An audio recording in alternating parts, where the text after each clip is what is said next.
Friends, இன்றைக்கி ஒரு குட்டி மினி பிளாக் தான் பார்க்க போகிறோம். ஸோ எல்லோரும் அவுட்டிங் போகலான்னு நினச்சிருந்தோம். நானும் என் வீட்டுக்காரர், என் தங்கச்சிங்க எல்லாருமே. ஸோ மழை வந்தாங்காட்டிக்கு வீட்லேயே நாங்கள் இங்கே ட்ராப் அவுட் பண்ணிட்டோம். ஸோ அவர் வாங்கி கொடுத்த ஃபேன்சி ஐட்டம்லாம் பார்த்துட்டு, ஸோ நான் உங்களுக்கு பிரெட் அல்வா சூப்பராக செஞ்சு தரேன் அப்படின்னு சொல்லியிருந்தாரு. எங்கள் வீட்டில் எல்லாருமே பிரெட் அல்வா வீட்டில் செஞ்சால் வராது அப்படின்னு தங்கச்சிங்கெல்லாம் சொல்லிட்டு இருந்தாங்க. ஸோ நிறைய யூடியூப் வீடியோஸ் எல்லாம் பார்த்து நான் கண்டிப்பாக செஞ்சு தரேன்னு சொல்லிட்டு அவர் ட்ரை பண்ணார். எல்லாமே சின்ன சின்ன விஷயம் முதல் கொண்டு அவரே செய்ய ஆரம்பிச்சிட்டாரு. ஸோ பிரெட் அல்வா செய்கிறேன்னு சொல்லிட்டு நெய் டப்பா பெருசு இருக்கும் இல்லைங்களா, அதில் பாதி காலி பண்ணிட்டாரு. ஸோ பிரெட் அல்வா எப்படி வந்துச்சுங்கிறத நான் வீடியோ எண்டில் சொல்கிறேன்.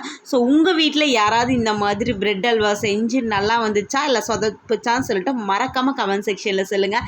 ஸோ பிரெட் அல்வா செய்வாருன்னு சொல்லிட்டு நானும் அவளுடன் பக்கத்தில் கொண்டிருந்தேங்க. பாதி நெய் டப்பா ஃபுல்லாக காலி ஆயிடுச்சு. ஸோ பட் ஃபைனலாக பார்த்தீங்கன்னா சூப்பராக இருந்துச்சு. கொஞ்சம் நெய் மட்டும் ஜாஸ்தியாக இருந்துச்சுங்க. பாதி நெய் காலி ஆயிடுச்சு.